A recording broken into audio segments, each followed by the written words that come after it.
معبود ہے کہ ہم اس کا تصور بھی کر سکتے ہیں، کمپیوٹر بھی اس کا خیال و حساب نہیں۔ کل اس کی تفصیل میں نے عرض کی تھی۔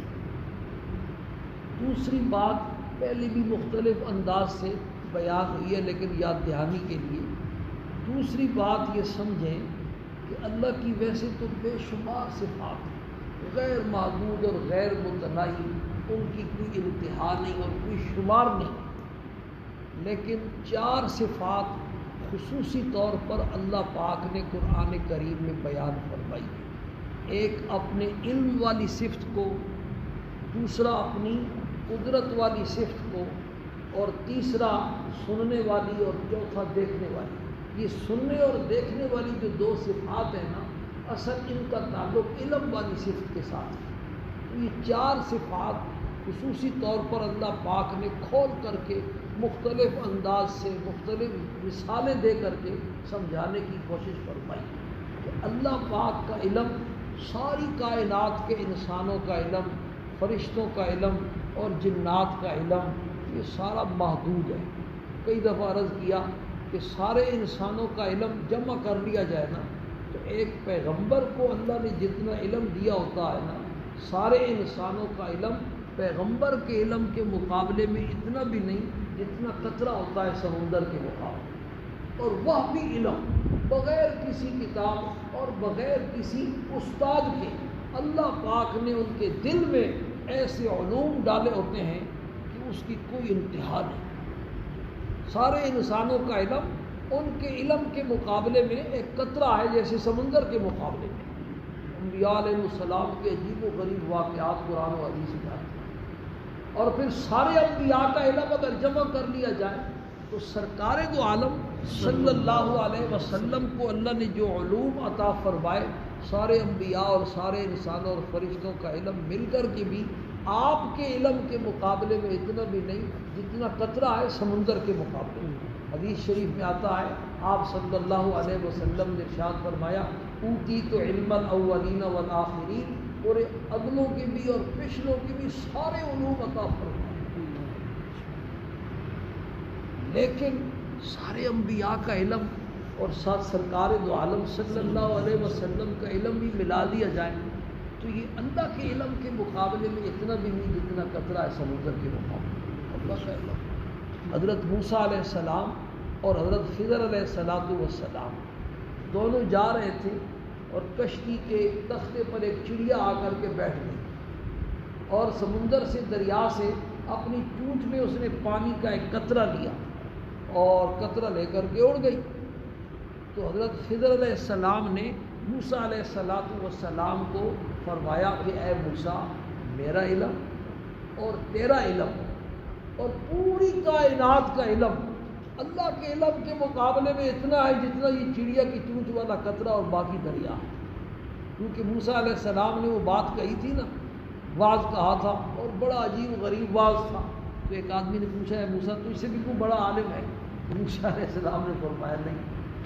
تو یہ وہ بات اللہ پاک سمجھا رہے تھے حضرت خضر کے ذریعے کہ جتنا بھی آدمی علم حاصل کر لے اس کا علم جائے گا۔ تو خلاصہ یہ ہے کہ اللہ کا علم کیا ہے؟ غیر محدود، اور باقی ساری کائنات کا علم کیا ہے؟ محدود۔ محدود ہونے کا مطلب یہ ہے کہ ایک موقع ایسا آتا ہے، ایک حد ایسی آتی ہے کہ بندے کو وہاں کچھ پتہ نہیں ہوتا۔ سرکار دو عالم صلی اللہ علیہ وسلم سے ایک آدمی نے آ کر کے پوچھا، اللہ کے پیغمبر، زمین کا کون سا ٹکڑا سب سے افضل ہے؟ ارشاد فرمایا مجھے پتہ نہیں۔ سب سے بدترین ٹکڑا کون سا ہے؟ آپ نے ارشاد فرمایا مجھے تو پتہ نہیں، جبریل امین آئیں گے تو میں ان سے پوچھ کے بتاؤں گا۔ جبریل امین آ گئے اتفاقاً اپنی وہی لے کر کے یا کسی کام سے، تو آپ صلی اللہ علیہ وسلم نے ان سے پوچھا کہ بتلاؤ جبریل، زمین کا کون سا ٹکڑا سب سے افضل ہے اور کون سا ٹکڑا سب سے بدترین ہے؟ جبریل نے کہا، اللہ کے پیغمبر مجھے بھی پتہ نہیں۔ آدم علیہ السلام سے لے کر آخری پیغمبر تک ہر نبی کے پاس وہی لانے والا، وہ بھی کہتا ہے مجھے بھی پتہ۔ تو یہ جو کہنا نا پتہ نہیں، اسی کا نام یہ ہے کہ یہ کیا ہے؟ محدود۔ میں اللہ سے پوچھ کے آؤں گا۔ جبریل امین گئے اور واپس آ کر کے کہا کہ اللہ کے پیغمبر، آج آپ کی برکت سے مجھے اتنا قرب نصیب ہوا ہے کہ اس سے پہلے کبھی مجھے اتنا قرب نصیب نہیں ہوا تھا۔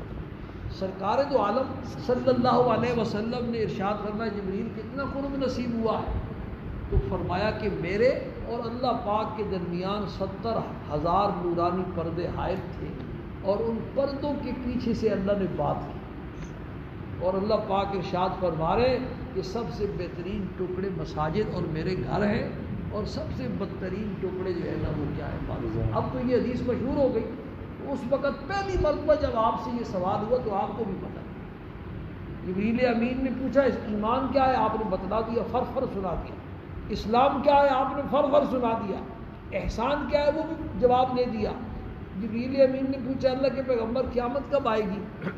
انسانی شکل میں آئے تھے، تو فرمایا بھائی بل مسئول عنہا بعلم من السائل، قیامت کے بارے میں تو نہ پوچھنے والے کو پتہ ہے نہ جس سے پوچھے جا رہے ہیں اس کو پتہ، انہوں کا علم بڑا۔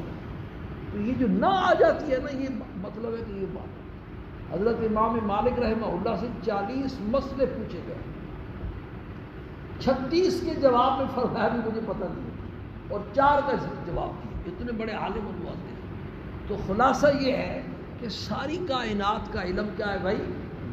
محدود ہے، اور اللہ پاک کا علم کیا ہے؟ غیر محدود۔ یہی حال اللہ پاک کی قدرت کا ہے۔ اللہ کی جو قدرت ہے وہ غیر محدود ہے، بغیر اسباب کے جو چاہے جس وقت چاہے جب چاہے جتنا چاہے وہ کر سکتا ہے، اور ساری کائنات کی طاقتیں مل کر کے اس میں رکاوٹ ہو نہیں۔ اللہ پاک نے دنیا میں یہ 2 سلسلے چلا، ایک اسباب کا سلسلہ اور ایک اپنی قدرت کا سلسلہ، دنیا کو سمجھانے کے لیے کہ یہ اسباب پیدا کرنے والا اور اسباب میں اثر ڈالنے والا میں ہوں۔ ساری دنیا کو اور ساری مخلوق کو اللہ پاک نے ماں باپ سے پیدا فرمایا۔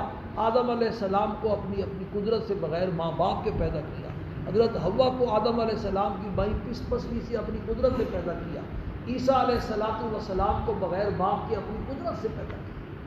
تو ہم تو یہ صرف انسانوں پر فٹ کرتے ہیں، یہ سارے جانداروں پر فٹ ہوتا ہے۔ دنیا میں اب تو لوگ کہتے ہیں مرغی سے انڈا پیدا ہوگا، انڈے سے بچہ اور چوزا پیدا ہوگا۔ دنیا میں سب سے پہلی مرغی کہاں سے آئے گی؟ وہ جو سب سے پہلی مرغی دنیا میں آئی تھی وہ کس انڈے سے پیدا ہوئی تھی؟ وہ اللہ کی اپنی قدرت سے پیدا ہوئی تھی۔ اب تو بکری اور بکرے سے جو ہے نا بچے پیدا ہو رہے ہیں، تو دنیا میں سب سے پہلی بکری اور بکرا کہاں سے آئے؟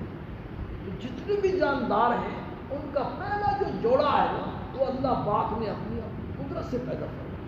صالح علیہ السلام کی قوم نے کہا ہم تجھے نبی نہیں مانتے، ہم تو تجھے تب نبی مانیں گے اس پتھر کی چٹان سے جو ہے نا 10 ماہ کی گابن اونٹنی پیدا کر کے دیکھا۔ پیغمبر اللہ کے لاڈلے ہوتے ہیں، 10 دعا مانگی، اللہ نے کہا ہو جائے گا۔ ساری قوم دیکھ رہی ہے، چٹان پھٹی ہے اور اس سے اونٹنی 10 ماہ کی گابن اونٹنی نکلی ہے۔ وہ گابن کیسے ہوئی تھی بھائی؟ اونٹنی کو پیدا بھی کیا اور گابن پیدا کیا، اور 10 ماہ کی مدت بھی گزر چکی ہے، اور سب کے سامنے اس نے اپنے وقت پر بچہ جنم دیا۔ اور یہ جادوگر تو ہے نا، یہ تو نظر بندی کرتے، یہ نظر بندی نہیں تھی، ساری دنیا نے دیکھا، وہ کھاتی رہی، پیتی رہی، چلتی رہی، پھرتی رہی، اپنا وقت گزارا اس نے۔ اور ایسی اس قرآن اس کو کہتا ہے ناقۃ اللہ ہے وہ سقیاہا، وہ بھائی اللہ کی اونٹنی ہے، وہ جدھر جاتی صفایا کر جاتی، کھیتوں کا صفایا کر جاتی، حوض کے پانی کا صفایا کر جاتی، آخر باریاں مقرر کی، لیکن پھر جتنا پانی پیتی اتنا دودھ بھی دیتی۔ آخر انہوں نے اس اونٹنی کو قتل کر دیا، اس پر قوم پر عذاب آ گیا۔ تو یہ اللہ اپنی قدرت بھی دکھاتے ہیں اور اسباب سے بھی اللہ پاک پیدا فرماتا ہے۔ تو بھائی اللہ کا علم بھی غیر محدود اور اللہ کی قدرت بھی غیر محدود، اور اللہ کا دیکھنا اور سننا بھی کل آپ سن چکے ہیں کیا ہے؟ غیر محدود۔ باقی ساری کائنات کا علم، ان کی قدرت اور ان کا جو ہے نا دیکھنا اور سننا، یہ ساری چیزیں کیا ہے؟ ساری دنیا کا بادشاہ ہونا، تو وہ جو چاہے کر سکے ایسا ممکن ہو نہیں، ورنہ اگر یہ ممکن ہوتا تو کوئی بادشاہ مرتا نہیں۔ سب سے بڑی جو عاجزی ہے نا انسان کی، بادشاہوں کی، بڑوں کی، وہ موت کے وقت، انبیاء بھی، اولیاء بھی اور دنیا کے بادشاہ بھی موت کے وقت سارے کیا ہو جاتے ہیں؟ بے بس ہو جاتے ہیں۔ اگر ان کے بس میں ہوتا تو مرتا، مرنے کے لیے نہیں تیار۔ تو اللہ پاک نے یہ 4 صفات بھائی اپنی قرآن پاک میں، کتاب مقدس میں کھول کھول کے بیان کی ہمیں سمجھانے کے لیے۔ اور یہ بیان کر کے اللہ پاک کتنے مسئلے سمجھانا چاہتے ہیں؟ 3۔ پہلا مسئلہ اللہ پاک سمجھانا چاہتے ہیں اپنی وحدانیت کا مسئلہ. بھئی ساری کائنات کا خدا اور اس ساری کائنات کا معبود ایک اکیلا اللہ ہے. یہ مسئلہ خدا ہونے کے لیے یہ ضروری ہے کہ اس پوری کائنات میں جو کچھ ہو رہا ہے اس کا ذرہ ذرہ اس کے علم میں، اور اس کے لیے قدرت کی ضرورت بھی ہے کہ جو چاہے جب چاہے جس وقت چاہے کر سکے. اگر ایک رونے والا پکار رہا ہے، یونس علیہ السلام مچھلی کے پیٹ میں پکار رہے ہیں، اللہ کو پتہ ہی نہیں، سن ہی نہیں رہا، تو وہ کیسا خدا ہوگا؟ سن تو رہا ہے اور نکالنا چاہتا ہے مصیبت سے، لیکن اوپر سے کوئی کال آ جاتی ہے خبردار، تو بے بس ہو جاتا ہے، وہ بھی خدا نہیں ہو سکتا.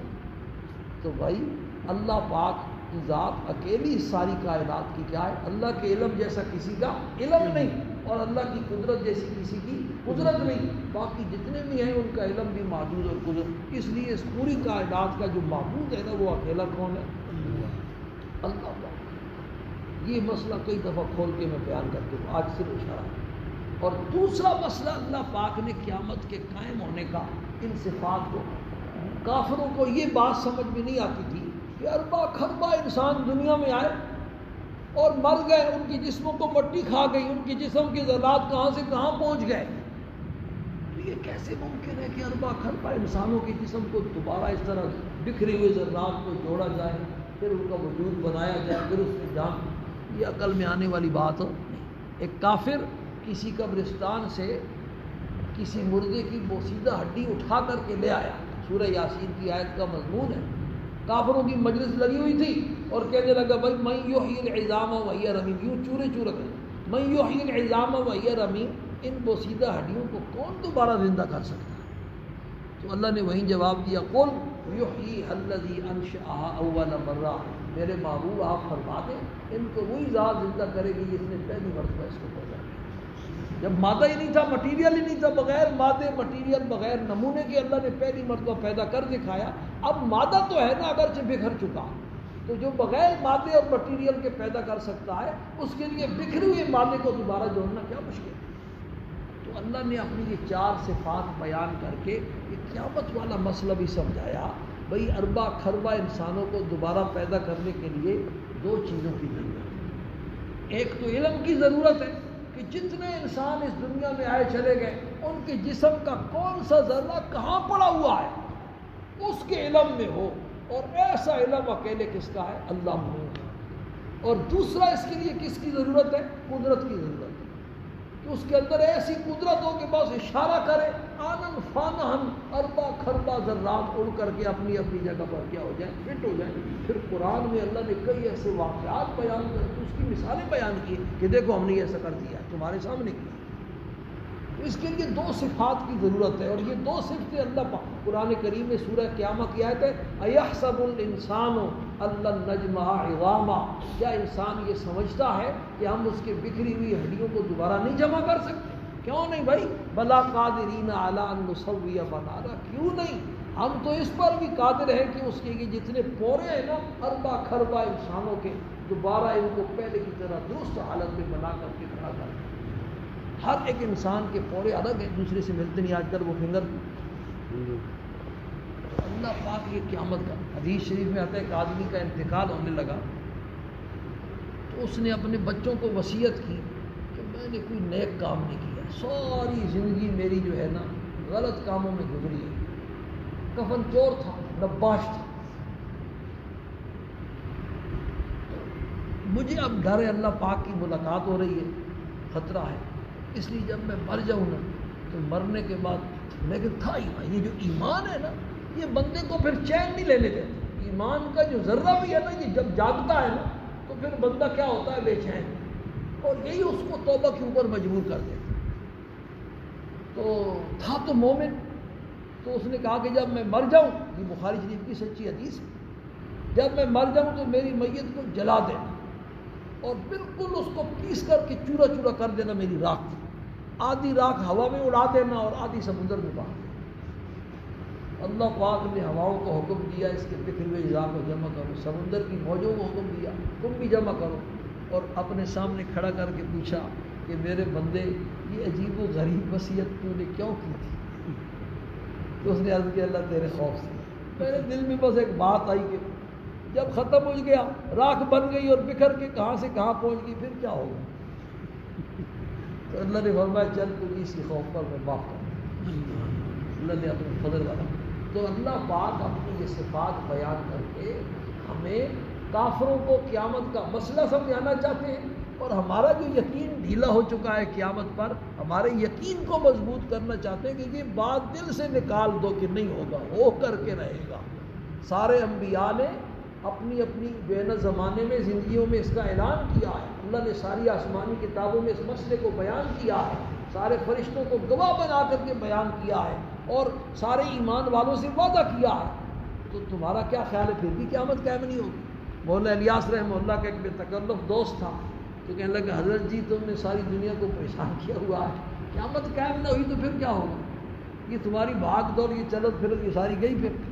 تو حضرت مسکرائے اور فرمایا اللہ کے بندے، تصویر کے دوسرے رخ پر بھی تو نے سوچا، اگر قیامت قائم ہو گئی اور قیامت کا قائم ہونا اگر سچا ہے جیسا کہ سارے انبیاء نے بیان فرمایا اللہ نے ساری آسمانی کتابوں میں، تو پھر تم نے یہ سوچا ہے کہ میرا کیا ہوگا، میرے بیوی بچوں کا کیا ہوگا، اور یہ اربا کھربا انسان جو دنیا میں بس رہے ہیں ان کا کیا ہوگا؟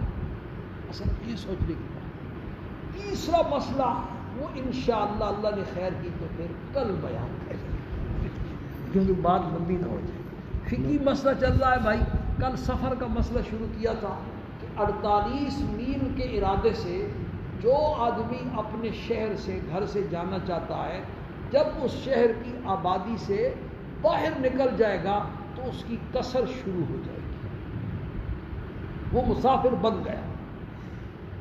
دوسرا مسئلہ یہ سمجھو کہ قصر کا تعلق ایک تو صرف فرائض کے ساتھ ہے، اور فرائض میں سے بھی 3 نمازوں کے ساتھ، ظہر، عصر اور عشاء، یہ جو 4 فرض ہے نا، قصر کا مطلب ہے کہ 4 فرضوں کو مسافر نے 2 پڑھنا، ظہر کی 2 رکعتیں پڑھے گا اور عصر کی 2 رکعتیں پڑھے گا، اور عشاء کی جو ہے نا کیا کرے گا، 2 رکعتیں پڑھے گا اور 2 رکعت پڑھ کر کے سلام کرے گا۔ یہ جب بندہ مسافر ہوتا ہے نا تو پھر پتہ چلتا ہے کہ اللہ پاک نے کیا ہی کمال کیا ہے۔ سفر کی تھکاوٹ، سفر کی بے آرامی، سفر کی بھاگ دوڑ، اور وہاں اگر زور کی 10 رکعتیں پڑھنی پڑ جائیں، نہیں سوال کرنے کی اجازت نہیں۔ جب یہ پورا مضمون ختم ہو جائے گا نا، ابھی تو یہ مسائل شروع ہوں، جب یہ مسائل ختم ہو جائیں گے نا، پھر سفر کا کوئی مسئلہ باقی ہوا تو پھر کرنا۔ ابھی تو کل ایک مسئلہ آئے گا، پھر اگلے ہفتے 3 مسئلے آئیں گے، اس میں منارے کا کام ختم ہو جائے گا۔ اگر منارے کا کام پہلے ختم ہو گیا اور تیرے کوئی مسئلے باقی رہ گئے نا تو میں ادھر ہی ہوں، وہ سارے مسئلے آ گئے، ٹھیک ہے نا۔ کل جس کا میں نے ذکر کیا تھا نا وہ یہ بتا، اس نے آ کر کے پوچھا، میرا دل خوش ہو گیا، ایک عام آدمی مزدور، اس کی جس کے دل میں ایمان اور ایسی فکر ہے اور ایسی تڑپ ہے، یہ بہت بڑی دولت ہے۔ اللہ پاک ہم سب کو یہ دولت نصیب فرمائے۔ اور ہماری تعلیم بالغہ کی کلاس شروع ہو گئی ہے، کل 7 باب داخل ہے اور داخلہ سارا سال شروع ہے انشاءاللہ۔ داخلے کی کوئی لمٹ نہیں، کوئی داخلہ فیس بھی نہیں ہے، سب کو دعوت ہے انشاءاللہ۔ پہلے نورانی قاعدہ ہوگا، پھر قرآن کی تصحیح ہوگی، آخری 10 صورتیں، اور پھر سورہ یاسین یاد کریں، جب نازلہ ختم ہو جائے پھر سورہ یاسین یاد کریں، سورہ ملک یاد کریں، سورہ واقعہ یاد کریں، تاکہ ان کا پڑھنا کیا ہو، آسان۔ جب کسی کا نازل قرآن ختم ہو جائے گا پھر ہم ایک پروگرام بھی کریں گے، دیکھ شیک کریں۔ الحمدللہ رب العالمین والعاقبۃ والصلاۃ والسلام علی رسولہ محمد و آلہ و اصحابہ اجمعین۔ اللہم ربنا